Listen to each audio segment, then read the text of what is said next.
Welcome back. Today we are jumping headfirst into a truly wild adventure from Furfuri Nagar.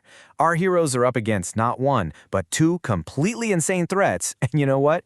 They come up with two even crazier solutions. So here's a question for you. How exactly do you fight an army that's barely 1 foot tall? We are definitely going to get to that. But first, our heroes, Motu and Patlu, had to deal with a much, much bigger problem. Okay, so let's set the stage. Threat number 1, the Stone Man cometh. And this whole mess kicks off, of course, with our classic villain, John the Dawn, who's back from exile and has a terrifying new plan for revenge. See, his whole ambition is fueled by this thing he found out in the desert. He stumbles upon this massive weapon, and he truly believes this is what's going to make him the undisputed ruler of Furfuri Nagar. It's his ticket to finally becoming the Dawn. And this phrase here, it says it all. Now, John will become the Dawn.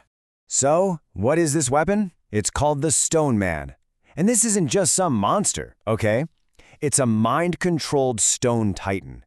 John literally climbs into this pocket in its chest, and the giant becomes a total extension of his will. And what's the first thing it does? He immediately starts attacking anyone even remotely connected to his archenemies, Motu and Patlu. Alright, so as John is just tearing through the town, it's time for a solution. Patlu, who's always the brains of the operation, he figures out that there's a critical weakness to this Stone Man, and that little discovery leads to a brilliant plan from their inventor friend, Dr. Jatka. And here it is, the weak spot is just the pilot's pocket. You see, the Stone Man is basically just a big shell. The real target is John himself, just sitting all cozy inside its chest. So if you want to stop the giant, you've got to get him out of there. But how? Well, this leads to the ultimate showdown, a battle of giants. Dr. Jatka unveils his own massive robot, and Motu jumps in to pilot it. And it's the perfect matchup, right? You've got the Stone Man, made of rock, powered by thought, piloted by John, versus Dr. Jatka's robot, made of steel, mechanically operated and piloted by Motu. This is gonna be epic. So after getting totally defeated, John is forced to return the Stone Man. But on the way, his bad luck suddenly turns into a new kind of terror for everybody else, all because he finds this mysterious little box. He opens the box, and what's inside? An army of living, breathing toys. And in a really bizarre twist, they immediately look at this washed-up villain and declare him their new leader, just when he thought his day couldn't get any weirder. And let's be real, this is not child's play. This miniature army launches a full-scale, coordinated attack. We're talking fireball projectiles, a storm of tiny arrows. Their numbers are just so overwhelming that our heroes have no choice but to run.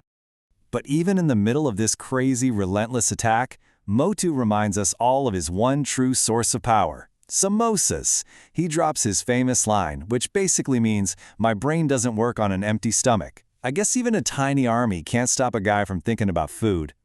Just when things look totally hopeless, the toy's original owner shows up out of nowhere. He's a magician, and he has a very strange, but actually a very brilliant strategy to deal with his little runaway creations.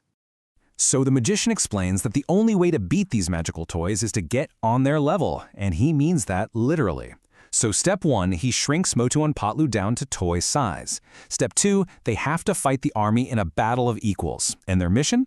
Capture every single soldier, one by one, in a magic box. So as this tiny, miniature battle is raging on, something absolutely incredible happens. The toy army makes a shocking decision that completely changes the course of the whole fight.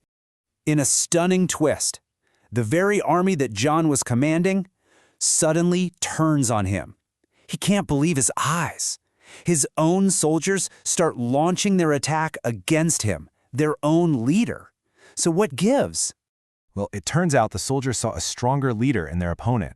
In a moment of just perfect comedic irony, they switch their allegiance right in the middle of the battle and declare Motu their new commander. John's own weapon becomes his immediate downfall. You gotta love it. And with the toy army now on their side, it is all over for John. He's easily defeated, Inspector Chingum carts him off to jail, the magician gets his toys back, and of course, our heroes are restored to their normal size. Just another classic Furfuri Nagar ending, where a little bit of teamwork and a whole lot of chaos saves the day. So, this whole thing leaves us with a fun little thought experiment. What's actually the tougher opponent here? A giant, mind-controlled stone monster, or an endless army of tiny, arrow-firing soldiers? Something to think about. That's all for this explainer.